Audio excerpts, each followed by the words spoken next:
Qui veut gagner des millions? C'est un concours qui a lieu sur TF1 depuis 25 ans environ, qui veut gagner des millions. Et apparemment, beaucoup de gens veulent gagner des millions. Peu y arrivent par ce moyen. Peu y arrivent en étant sur la compétition et en trouvant les réponses à toutes les questions jusqu'à la fin. Il y a généralement un choix entre 4 réponses. Parfois, ils peuvent couper ça à 2 réponses. Ils doivent choisir entre les deux, passer au tour suivant et gagner de plus en plus d'argent jusqu'à 1 million. Et on doit être sûr de sa réponse quand on avance avec ça. Mais quand on pense à nous-mêmes, et nous sommes en train de réfléchir aujourd'hui à la question de l'argent et de l'amour pour l'argent, en fait, on semble déjà avoir trouvé la bonne réponse, la réponse définitive. Est-ce que nous aimons l'argent? Non. Jésus a dit, nous savons que Jésus a dit que nous ne pouvons pas servir Dieu et l'argent. Nous savons aussi que la Bible dit l'amour de l'argent est à la racine de toutes sortes de mal. Et donc, nous savons que la bonne réponse est servir Dieu. Si on est là en train de poser la question, est-ce qu'on va servir Dieu ou l'argent? Servir Dieu.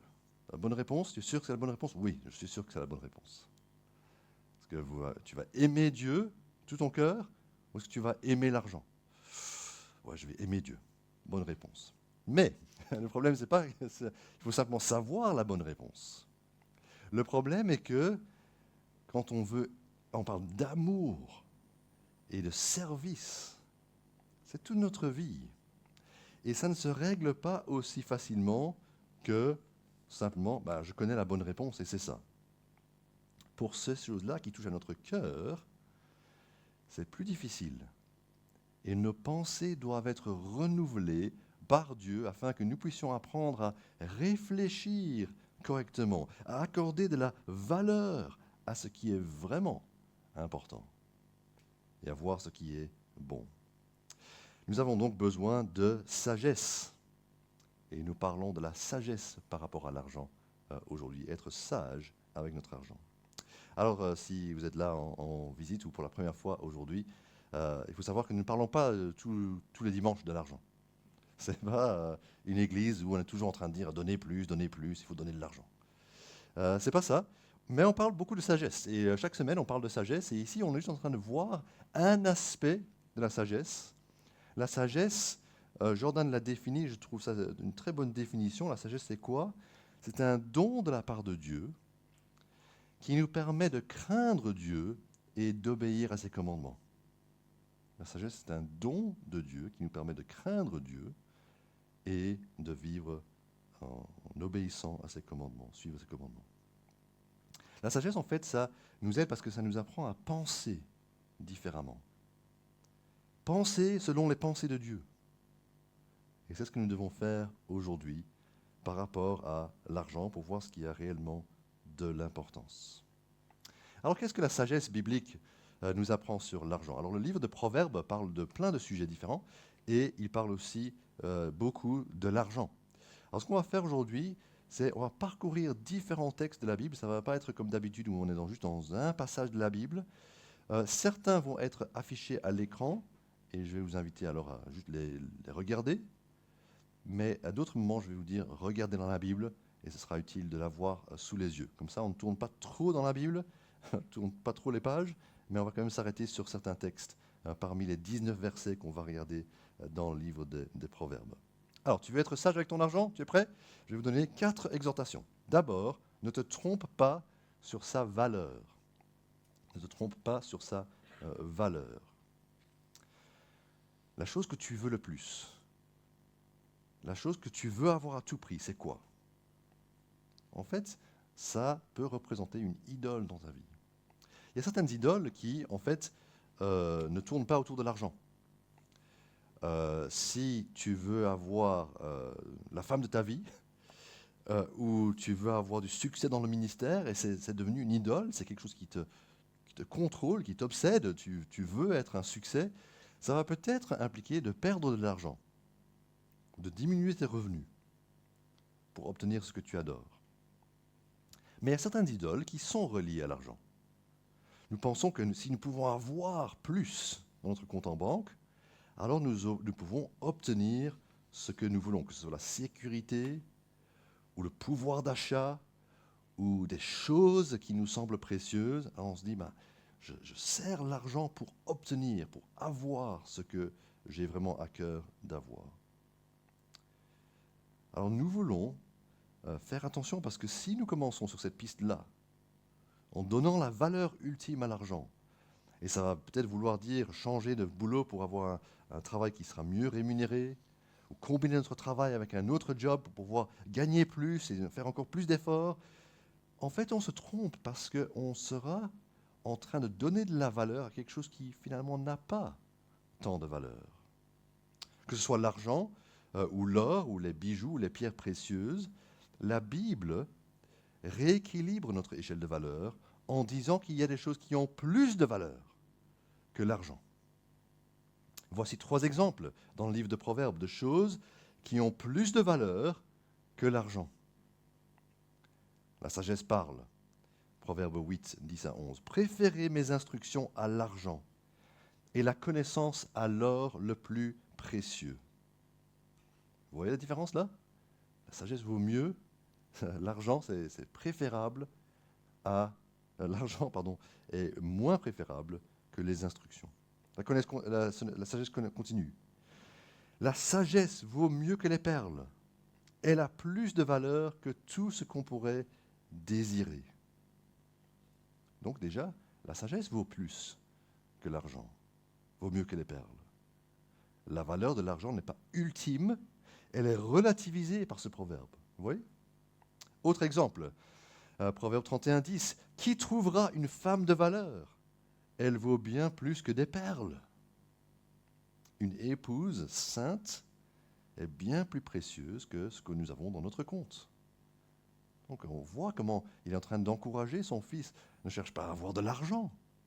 Des choses qui sont plus précieuses que l'argent. Trouver une femme qui craint l'Éternel, bien sûr, elle a plus de valeur que l'argent et les perles. 3e exemple, Proverbe 22, verset 1. Une bonne réputation est préférable à de grandes richesses, et la grâce vaut mieux que l'or et l'argent. La bonne réputation, ce n'est pas la célébrité, mais c'est le fait de vivre avec intégrité sur le long terme qui donne cette bonne réputation. Et ça, c'est précieux, ça a de la valeur, ça a de l'importance. Tout à l'heure, on a entendu dans la lecture que Spencer a faite dans 1 Pierre que l'or et l'argent sont moins précieux que le sang précieux de Christ.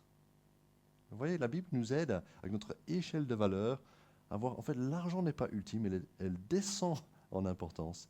Et au-dessus, on va dire la sagesse, une femme sainte, le sang de Christ, l'intégrité, sont toutes des choses qui valent plus que l'argent ou l'or même. L'argent n'est donc pas une chose à rechercher par-dessus tout. Alors dans une prière qui est importante, le sage va nous aider à pouvoir prier par rapport à notre argent. Et je vais vous donner cet exemple parce que ça va nous aider, je pense, chacune. Regardez Proverbes, trouvez Proverbes dans la Bible, chapitre 30, versets 7 et 8. Proverbes 30, versets 7 et 8. C'est une prière, d'accord? Il est en train de prier à Dieu. Je te demande 2 choses. Ne me les refuse pas avant que je meure. Donc, voici ce qu'il veut vraiment accomplir dans sa vie. Ne me refuse pas avant que je meure. Éloigne de moi la fausseté et le mensonge. Et ne me donne ni pauvreté ni richesse, mais accorde-moi le pain qui m'est nécessaire. Il ne demande pas la richesse. Il nous montre la réaction sainte d'un chrétien, de quelqu'un qui veut plaire à Dieu.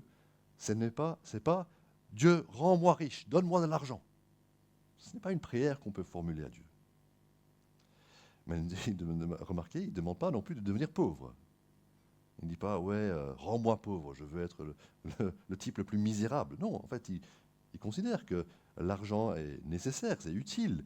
Le pain, c'est quelque chose qu'on achète, n'est-ce pas, le pain de ce jour.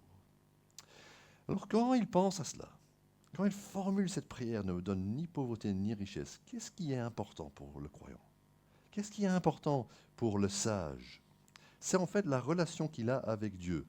Verset 9.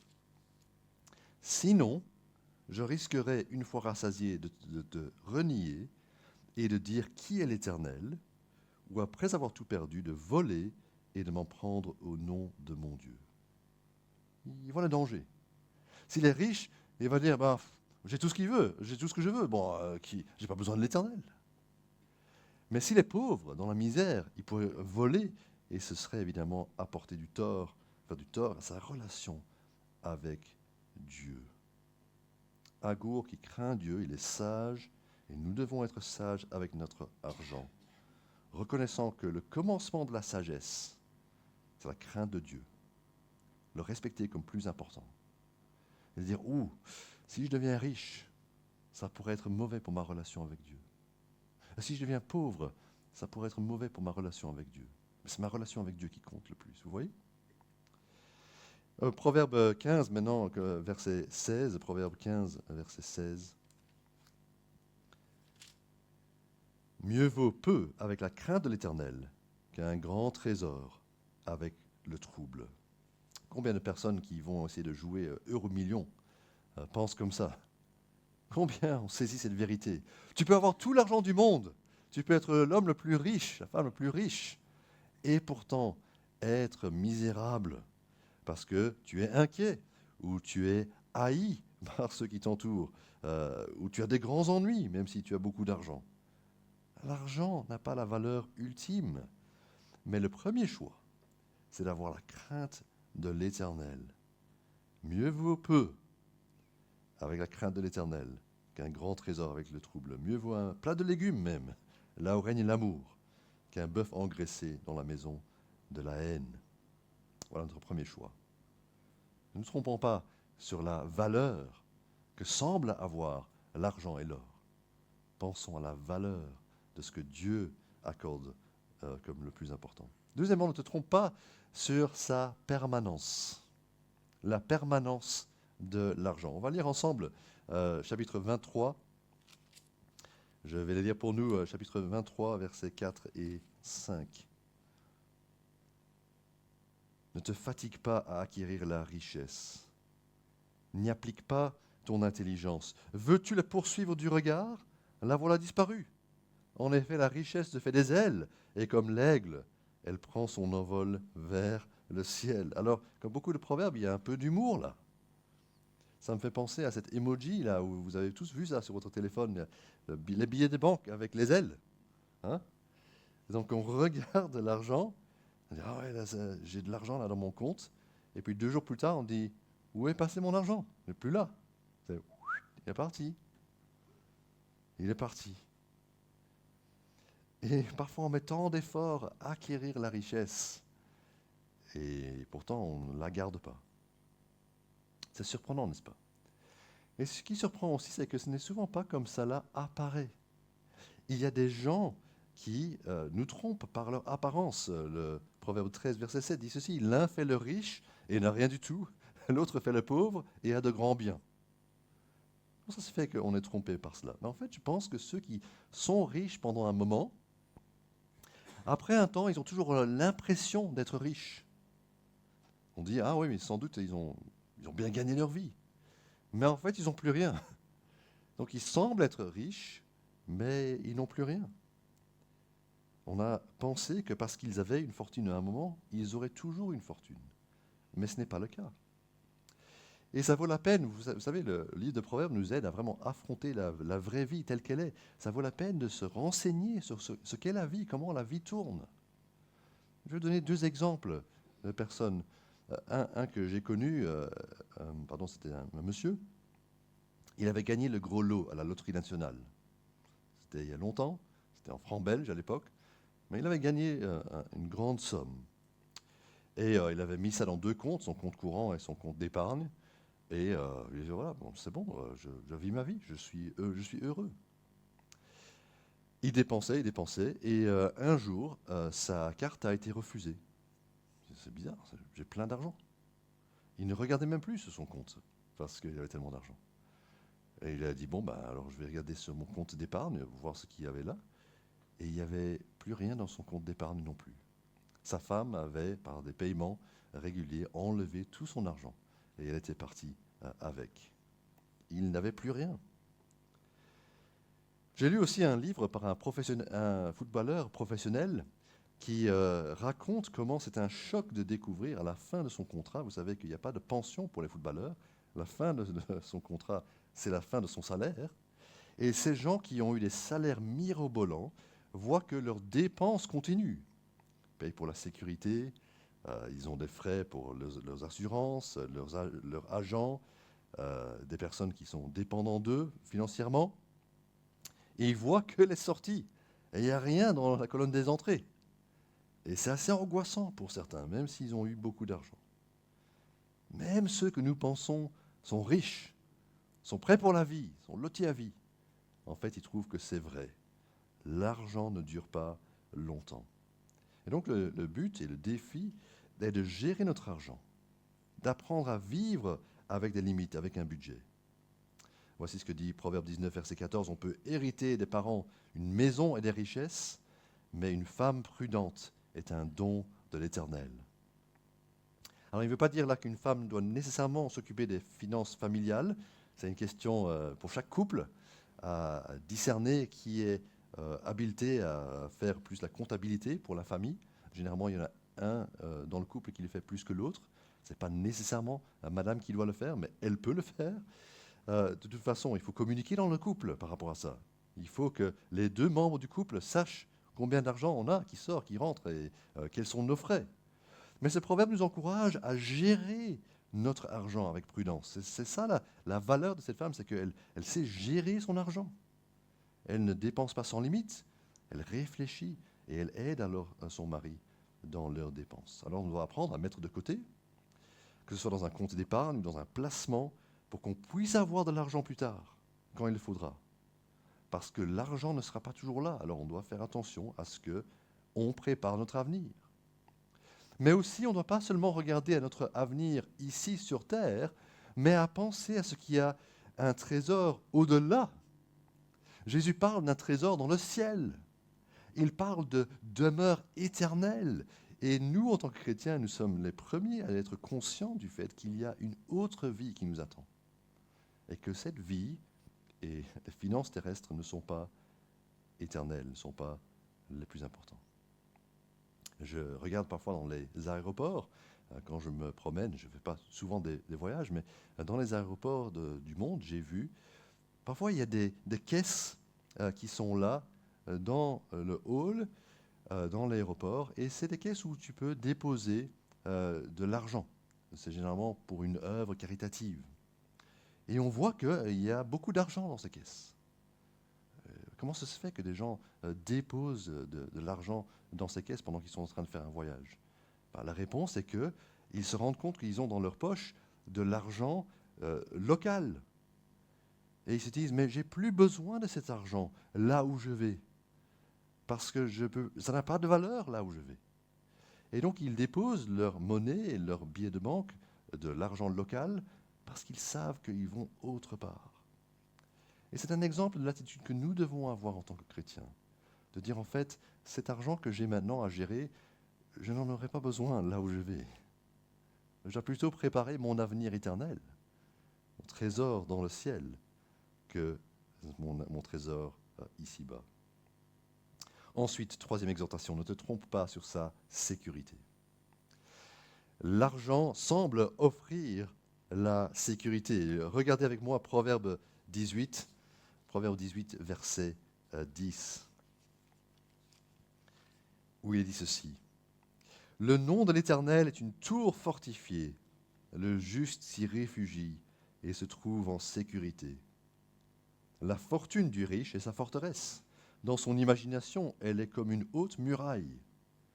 Avant la ruine, le cœur de l'homme se montre fier, mais avant la gloire se trouve l'humilité. Il met là devant nous un choix. Est-ce qu'on va trouver en l'Éternel, en son nom, en lui, sa personne, notre sécurité comme une forteresse? Ou est-ce que nous allons nous réfugier plutôt en l'argent, qui à nouveau semble offrir une forteresse ou un refuge? Évidemment, l'Éternel est notre refuge éternel. C'est lui qui nous a donné une sécurité éternelle par son intervention. Il nous a sauvés. Et il nous a gardés. Peut-être que nous aurons des pertes financières, mais il nous gardera pour son royaume. Et nous ne perdrons pas notre place dans la famille de Dieu et dans le royaume de Dieu. Nous sommes à lui pour l'éternité. C'est là notre sécurité, n'est-ce pas, si nous sommes en Christ.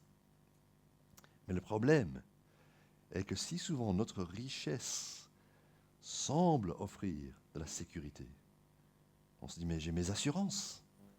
Je suis prêt parce que j'ai payé mes assurances et donc je sais que quoi qu'il m'arrive, la voiture, la maison, moi-même, ma famille, on est tous assurés. Ou la maison que j'ai, une sorte de sécurité parce que je dis, voilà, on a investi dans cette maison, elle a de la valeur. Ou notre compte d'épargne, on se dit, oui, au moins j'ai ça, s'il m'arrive quelque chose, je suis prêt, je suis protégé. Et on oublie que ça, c'est une fausse sécurité.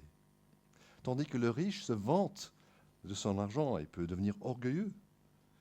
Nous devons nous rendre compte que tout sera détruit. Et l'argent est bien inutile dans le domaine du salut. Écoutez ce que dit Proverbe 11, verset 28. Celui qui se confie dans ses richesses tombera, tandis que les justes verdiront comme un feuillage.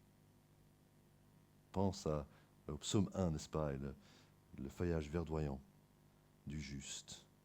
Mais si on se confie dans nos richesses, on tombera. Pourquoi chapitre 11, verset 4, le jour de la colère, la richesse ne sert à rien. C'est la justice qui délivre de la mort.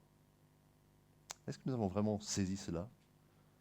Ou est-ce que nous avons pensé, j'ai Jésus pour ma foi et pour ma relation avec Dieu, mais j'ai mon argent pour ma sécurité? Non. Un homme riche peut se tirer d'affaires de toutes sortes d'ennuis, immobiliers, financiers bien entendu, légaux, des ennuis avec les voisins, des pertes ici et là. Mais le jour du jugement, sa richesse ne sera pas une défense. Ce sera plutôt quelque chose qui l'accable, parce que Dieu aura dit, je t'ai donné tout cet argent, qu'est-ce que tu en as fait? Ce sera une preuve contre lui, et non pas une protection contre la justice de Dieu. Nous ne pouvons être prêts pour le jugement de Dieu que si nous sommes lavés intérieurement et purifiés par Dieu. Alors j'espère qu'à travers cela, grâce à la parole de Dieu, nous apprenons à voir les choses différemment. Nous apprenons non seulement que l'argent n'a pas cette valeur et cette permanence ultime, mais que c'est Dieu qui l'a. Dieu est notre plus grand bien. Dieu est celui qui est permanent, il est éternel. Et Dieu est là où est notre sécurité. Et nous exaltons la croix parce qu'à la croix, nous voyons ce que Dieu compte vraiment comme précieux. Nous adorons le Christ qui a donné son sang précieux. À la croix, nous voyons de manière permanente aussi notre sécurité, parce que Jésus nous a donné la vie éternelle. Alors je veux qu'on apprenne à réfléchir différemment. Le changement par rapport à la sagesse, ça commence en réfléchissant à ces choses. Mais ça nous pousse à l'action. Et dans cette dernière exhortation, c'est une exhortation à l'action. Honore le Seigneur avec ta richesse. Pas seulement avec tes pensées, mais honore ton Dieu, le Seigneur, avec ton portefeuille. Vous l'aurez compris, la réponse à ce que nous venons de voir, les différents pièges de l'argent, ce n'est pas « donne tout ton argent, mets rien dans ton compte, donne tout et tu n'aurais rien ». Parce que non, on a prié qu'on ne deviendra pas pauvre. Et le but, ce n'est pas de devenir pauvre. Ça va? Mais nos comptes en banque peuvent parler pour nous. Imagine que quelqu'un te connaissait, mais il ne connaissait pas nécessairement ta vie, et il avait juste entendu ce que tu disais par rapport à l'argent. Tu dis, oui, je n'aime pas l'argent, je sers Dieu, etc. Et puis il voyait ton compte en banque. Est-ce qu'il pourrait voir l'intégrité? Est-ce qu'il pourrait voir la correspondance entre ce que tu dis par rapport à l'argent et l'usage de ton argent? Est-ce qu'il pourrait voir que tu disposes de ton argent comme un chrétien? Est-ce que tu as montré par ton argent, ton usage de l'argent, que l'argent n'est pas ultime pour toi? et que Dieu est réellement le trésor de ta vie. On va parler de générosité, mais il faut d'abord honorer Dieu par notre argent de manière basique. Cela signifie payer les impôts. Ça signifie rembourser nos dettes. Dans un premier temps, certains d'entre nous, nous avons juste besoin de passer par la première étape, c'est de nous défaire de certaines mauvaises habitudes où nous sommes piégés par l'argent, ou par des dépenses inutiles, ou par des investissements qui sont peu sages. Alors on veut aider les chrétiens à faire de bons choix. Parfois, les rentrées sont illégitimes. Et on touche au chômage quand en fait on ne cherche pas un boulot, ou on reçoit des bourses d'études mais on a arrêté d'étudier, ou on a des allocations d'invalidité mais en fait on va mieux et on peut travailler.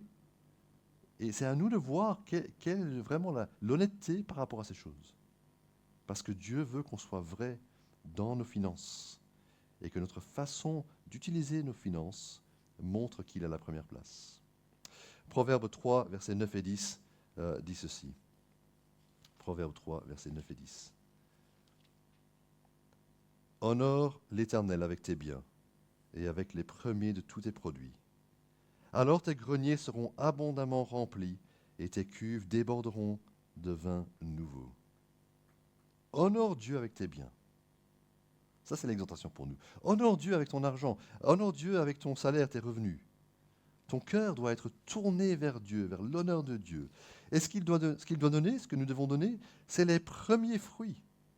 Alors les premiers fruits ont une valeur particulière. Vous imaginez quand vous moissonnez, je ne sais pas si vous avez déjà cueilli des fruits, mais j'ai fait la cueillette de fruits.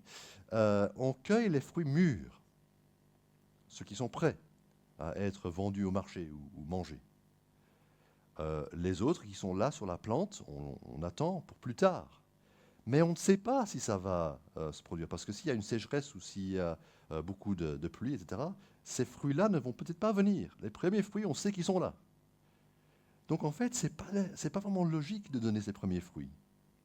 On dirait qu'il penserait l'inverse. Garde tes premiers fruits, comme ça tu auras des greniers remplis. Mais il dit non, donne tes premiers fruits. Et Dieu va remplir tes greniers après. Ça, c'est la façon contre-intuitive que Dieu agit dans notre vie. Et ça nous interpelle parce que nous devons agir par la foi, mettre notre foi à l'épreuve pour dire oui, Dieu pourvoira. Je crois que Dieu pourvoira. Et donc je suis prêt à donner. Dieu donne de manière extraordinaire pour nous. Et notre part n'est pas de calculer en disant oui, peut-être que Dieu va pourvoir par ce moyen-ci ou par ce moyen-là, mais nous voulons donner pour l'honorer et lui faire confiance. Donner des premiers fruits, ça veut dire donner dans la première semaine du mois. C'est là où on a beaucoup d'argent, n'est-ce pas, encore en compte. Parce que voilà, l'argent est rentré. On a été payé pour le mois. Mais si vous attendez à la fin du mois, vous allez dire, ah non, en fait, j'ai tout dépensé. Je suis sorti au resto, je suis allé au ciné, j'ai acheté des nouveaux vêtements, j'ai fait plaisir à ma femme, fait plein de choses et il ne reste plus grand-chose. Alors je vais juste donner le petit reste. Ça, ce n'est pas la façon d'agir. Nous devons décider d'offrir à Dieu dans notre cœur. Et nous donnons non parce que nous avons trop ou que nous n'avons pas besoin d'argent, mais nous donnons parce que nous avons décidé que Dieu vaut plus que tout le reste. Dieu est précieux. Et nous voulons offrir à Dieu quelque chose de précieux que nous avons.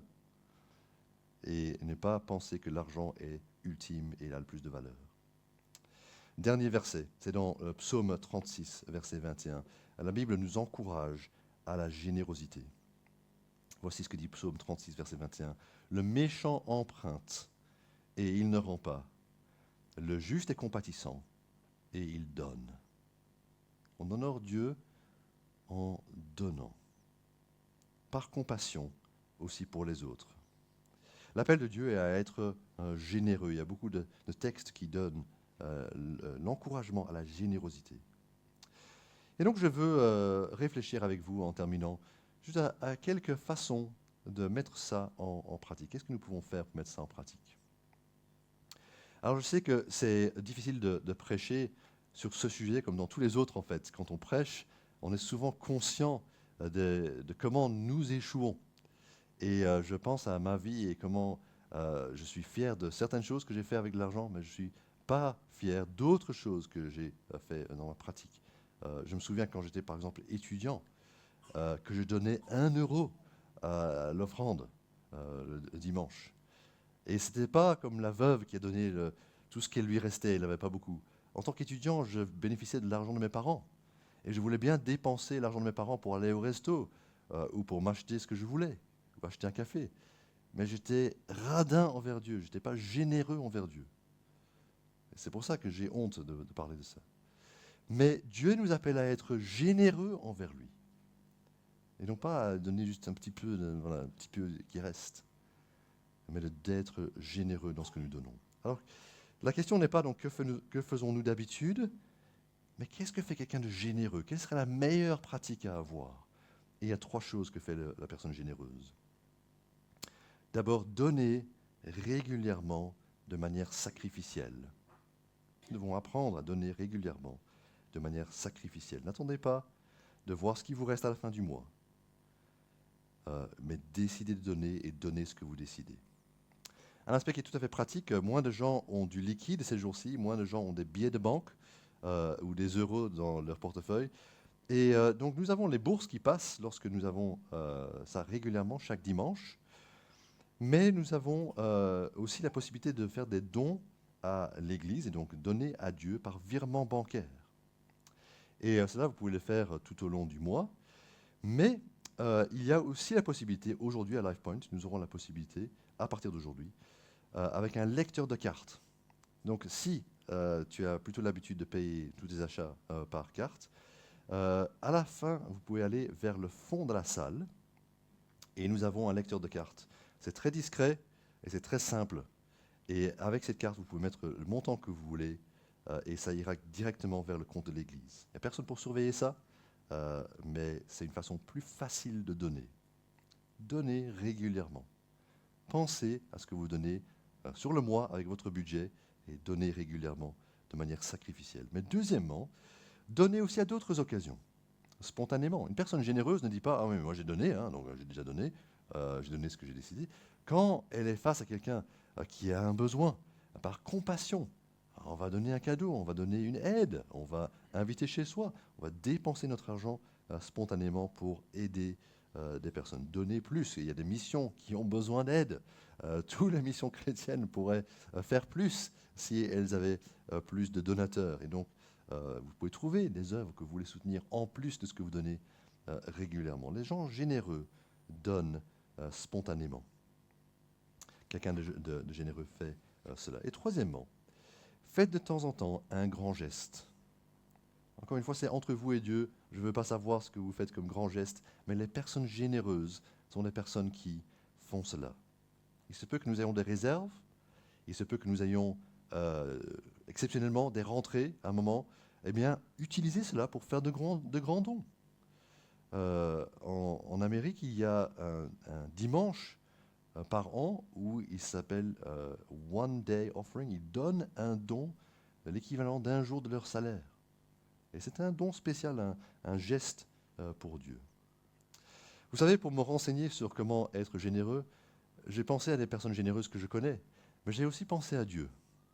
Parce que Dieu donne de manière régulière, il envoie la pluie pour que nous puissions avoir de la moisson. Il donne régulièrement.